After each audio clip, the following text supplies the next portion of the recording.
Many serial killers weave a web of charm and deception, skillfully gaining the trust of their victims before plunging them into unspeakable horror. This calculated approach reveals a chilling side of human nature, one that thrives on manipulation and predation. Take H.H. Holmes, for instance, the first documented serial killer in America. He constructed a sinister murder castle, a place designed for death, complete with secret passages and gas jets for asphyxiation. His heinous imagination knew no bounds.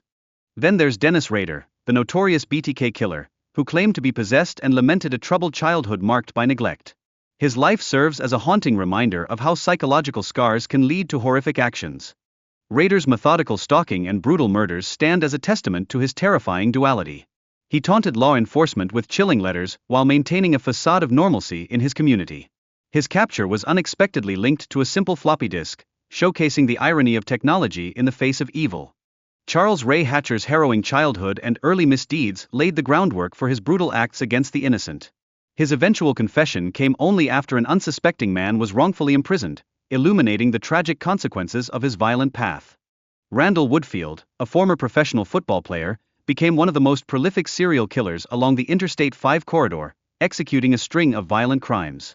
His existence highlights the shocking reality of dual lives that some criminals lead, blurring the lines between normalcy and depravity. Edmund Keir's criminal history includes the brutal murder of his grandparents and multiple female hitchhikers, revealing violent tendencies that festered from an early age. His horrific behaviors included necrophilia and dismemberment, painting a chilling portrait of a deeply troubled individual. Both Keir and Hatcher received life sentences without the hope of parole, a reflection of society's response to their heinous acts. These cases spur essential conversations about mental health issues and the intricate tapestry of accountability for violent behavior. Donald Harvey, infamously dubbed the Angel of Death, exploited his position in healthcare to take the lives of his patients, claiming empathy as his motive. His confessions reveal a disturbing delight in the murders he committed, showcasing a harrowing misuse of trust. The Zodiac Killer remains one of the most notorious unsolved murder cases, consistently evading law enforcement while sending taunting letters to the media. His confessions and cryptic messages captured public fascination, demonstrating the chilling thrill that some killers derive from their crimes. Both the Zodiac Killer and John Wayne Gacy showcase the immense challenges law enforcement faces in linking suspects to unsolved murders. Their cases underline the complex psychological profiles that can muddle investigations, raising critical questions about the nature of evil.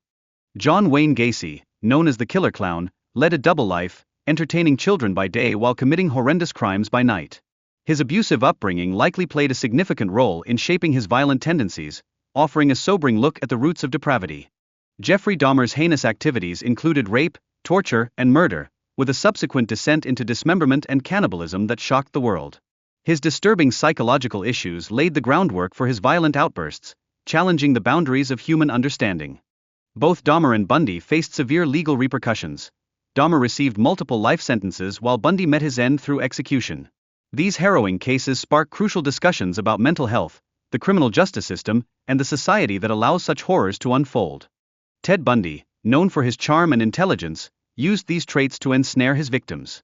His ability to manipulate those around him only deepens the terror of his crimes, encapsulating a dark chapter in human history.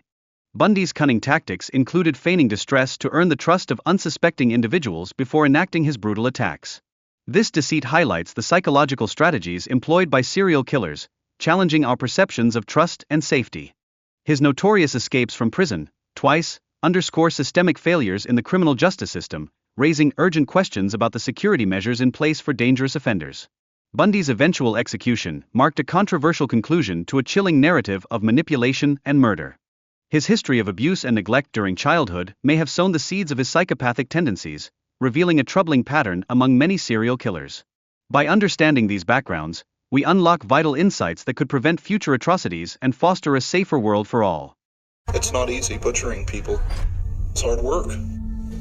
Physically and mentally, I don't think people realize you need to vent.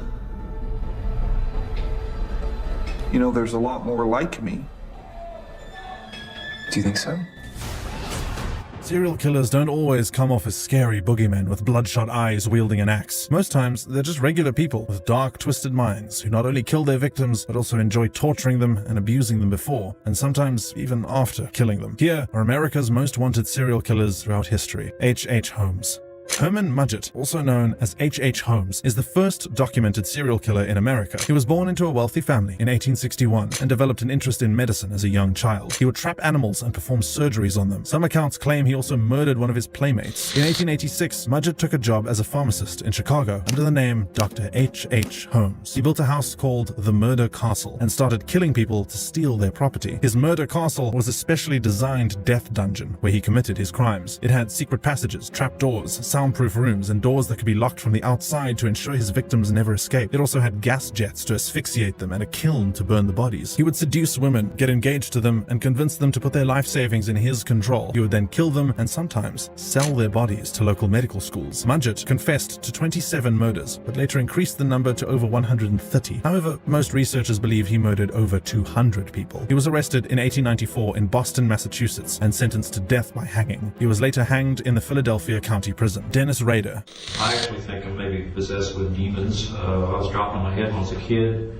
I've talked to some theological Christian people, and some of those people are really strong. They actually think, well, the Bible says that there's demons. Dennis Rader, also known as BTK, the BTK Killer, or the BTK Strangler, a name he gave himself as an abbreviation of Bind, Torture, Kill, was a serial killer that terrorized Wichita and Park City, Kansas for decades. Rader grew up with 4 brothers and 2 parents who were always too busy to pay attention to their kids. From a young age, he had sexual fantasies of torturing trapped and helpless women. He also trapped, tortured, hanged, and killed small animals. Rader killed 10 people between 1974 and 1991 by stalking his victims, breaking into their homes, and strangling them. After that, he would send taunting letters to the police, which he signed as BTK. He would also take pictures wearing female clothing while bound, which he later confessed he did to emulate his victims. He disappeared around 1988, only to reappear 7 years later. This time, he had been elected president of a church council and was a Cub Scout member, but he was still involved in this criminal lifestyle, this time sending a floppy disk to the police rather than his usual letters. This floppy disk became his undoing. It didn't take long for the police to trace it back to him. He was arrested immediately, after which he confessed to 10 murders. He currently serves 10 consecutive life sentences at the El Dorado Correctional Facility. Charles Ray Hatcher. Charles Ray Hatcher was a serial killer and child molester who confessed to murdering 16 people between 1969 and 1982. Born in Mound City, Missouri, Hatcher's father was an abusive alcoholic. His childhood was relatively uneventful, but he had several run-ins with the law from a young age. At the age of 6, he watched his older brother die from electric shock while they were outside flying a kite. As he grew older, he started engaging in crimes ranging from auto theft to attempted burglary. He would later commit other murders while carrying on his seemingly everyday life. His victims included women and minors, who he would abduct, rape, and kill, and then dump their bodies in a shallow grave or river. After an innocent man was imprisoned for the murder of one of Hatcher's victims, he came forward with his confession. Of the 16 murders he confessed to, he was only charged with 2. Hatcher was sentenced to life imprisonment with no parole for at least 50 years. He requested a death sentence, but the prosecutors recommended a life term. 4 days later, he hanged himself in his prison cell at the Missouri State Penitentiary in Jefferson City. Randall Woodfield. Turned out to be one of the most prolific serial killers that we have ever known.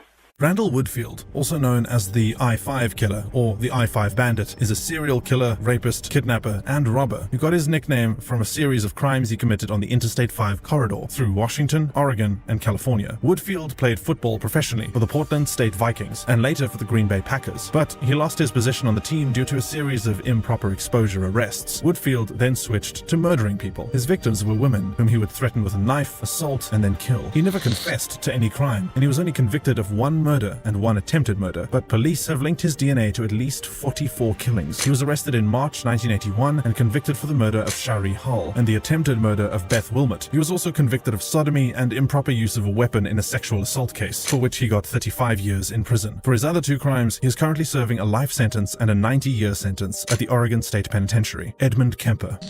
I am an American, and I killed Americans. I am a human being, and I killed human beings. And I did it in my society. The co-ed killer. Edmund Kemper is a serial killer and necrophile responsible for several gruesome murders in the 1960s and 1970s. From a young age, he showed signs of being a mentally disturbed individual. He killed animals, decapitated his sister's dolls, and invented strange games with his playmates. His first victims were his grandparents, whom he murdered when he was only 15. His later victims included 6 female hitchhikers in Santa Cruz. He would kill them, rape their corpses, dismember them, and bury their heads in his backyard. He then killed his mother and one of her friends prisons, but surprisingly turned himself in to the police. He was found guilty of 8 counts of murder. Perhaps he had turned himself in so he could bargain with the court to give him the death sentence rather than life imprisonment. But the court refused his request and handed him a life sentence without the possibility of parole. Donald Harvey. That the rat poison had worked so fast on him. And that he turned blue within 5 or 10 minutes. He was over. Donald Harvey took advantage of his work as a hospital orderly to commit several murders between 1970 and 1987. He started working in hospitals at age 18. His victims were usually cardiac patients. He claimed that he killed them out of empathy for their suffering, and sometimes because he was angry with them. But he later confessed to enjoying the murders, describing himself as the Angel of Death. Harvey claimed to have murdered 87 people, but official estimates place his body count between 37 and 57 victims. He usually smothered his victims with their pillows, and he was never investigated because the police paid more attention to the nurses and doctors than the orderlies. But when an autopsy revealed that one of his victims, who had spent several months on life support following a motorcycle accident, had died of cyanide poisoning, when the police questioned him, he confessed to the murder and as many as 50 other murders. He pled guilty to 37 murders and was serving 28 life sentences at the Toledo Correctional Institution before a fellow inmate beat him mercilessly. On March 28, 2017, he died from his injuries 2 days later. The Zodiac. The Zodiac Killer, also known as the Zodiac, was a serial killer that terrorized urban and suburban neighborhoods in North California in the 1960s and 1970s. Although some of his victims survived and provided descriptions of him, the police could never match his profile or DNA with any of the suspects. His case is one of the most famous unsolved murder cases of the 20th century. It gathered wide media attention because of several letters the killer sent to the press while active. In his letters, he confessed to 37 murders, but only 5 of them were verified out of 7 known victims. The other 2 survived his attacks. Zodiac usually targeted lone couples at night. He would point a flashlight into their eyes to blind them from seeing him, then open fire on them until he was sure they were dead. One time, he sent a swatch of his victim's blood-stained shirt to the press as proof that he was responsible for the attack. There were some suspects and some people who confessed they were the Zodiac, but none of them checked out. The Zodiac's identity has never been uncovered. John Wayne Gacy. The way I've described the rope trick is it's nothing more than a tourniquet. And I had explained it to them. I even demonstrated it to them. It would cut off the air. So if you're going to kill somebody, you just put it on their neck and twist it 3 times or 4 times or whatever until the person stops moving. In the daytime, John Wayne Gacy was at children's hospitals and charitable events performing as Pogo the Clown, or Patches the Clown. But at night, he would rape, torture, and murder young boys. He had at least 33 victims, and his disguise earned him the nickname Killer Clown. Gacy lived with his parents and 2 sisters as a child. While he was close to his siblings and mother, his father was an alcoholic who physically abused his family. He was especially mean to John Wayne, whom he was fond of calling dumb and stupid, while comparing him with his sisters. Gacy lived in a ranch-style house near Norwich, where he performed the horrific acts. He would lure a young boy inside his home and make him wear handcuffs under the pretense of demonstrating a magic trick. He then raped and tortured them, then killed them by asphyxiation or strangulation with a garrote. He buried 25 victims in his home and threw 4 inside the Des Plaines River. After being convicted of 33 murders, he was sentenced to death by lethal injection in March 1980. He spent his time on death row at Stateville Correctional Center, painting, before being executed in 1994. Jeffrey Dahmer. Dahmer not only killed his victims, he also dismembered their bodies and kept some parts in his house as gruesome trophies, while eating some and leaving some in a big chemical-filled keg to decompose. The media dubbed him the Milwaukee Cannibal, or the Milwaukee Monster. Dahmer grew up with a father who was always away from home, and a mother who was bedridden for most of her life. Consequently, he was often abandoned. As a child, he was fascinated by dead animals and how to preserve their bodies. He soon started experimenting with human beings, fulfilling his sexual fantasies of having intercourse with a submissive male partner. Dahmer confessed to 17 murders, starting from 1978. He was diagnosed with borderline personality disorder, schizotypal personality disorder, and psychotic disorder, so he pled not guilty by reason of insanity to minimize his punishment. But the jury rejected his plea and sentenced him to 15 life terms, which was later increased to 16. A fellow inmate eventually killed him by beating him to death in 1994. Ted Bundy. Talking about is going beyond retribution, which is what people want with me, going beyond retribution and punishment, because there is no way in the world that killing me is going to restore those beautiful children to their parents and correct and soothe the pain. Ted Bundy was a serial killer who triggered a wave of panic among young women in the 1970s. His case is particularly interesting because he fooled just about everyone with his charming looks and his calm demeanor. On the outside, he was an intelligent law student, diligently pursuing his degree. On the inside, he was, as he once described himself, the most cold-hearted son of a bitch you'll ever meet. Absolutely horrified that I was capable of doing something like that. Bundy approached young women while his arm was in a sling, faking an injury that made mobility difficult for him. Sometimes he pretended to be a person of authority. After gaining his victims' trust, he would strike them unconscious and take them to a second location, where he would rape and strangle them. He continued raping their corpses until they were so decomposed that he was unable to continue. After nearly a decade of denials, he finally confessed to 30 murders in 7 states, which he claimed to have committed between 1974 and 1978. But authorities suspected his body count was actually much higher. While facing murder charges, he escaped prison twice before he was recaptured and handed 3 death sentences. On January 29, 1989, Ted Bundy was executed at the Florida State Prison. Serial killers often have a history of abuse and neglect as children. They grow into psychopaths with the most twisted minds possible, enjoying their victims' pain. The killers on this list certainly had no regard for human life. Murders do not come out in the dark with long teeth and saliva dripping off their chin. People don't realize that there are killers among them. People they liked, loved, lived with, worked with, and admired. The next day turn out to be the most demonic people imaginable.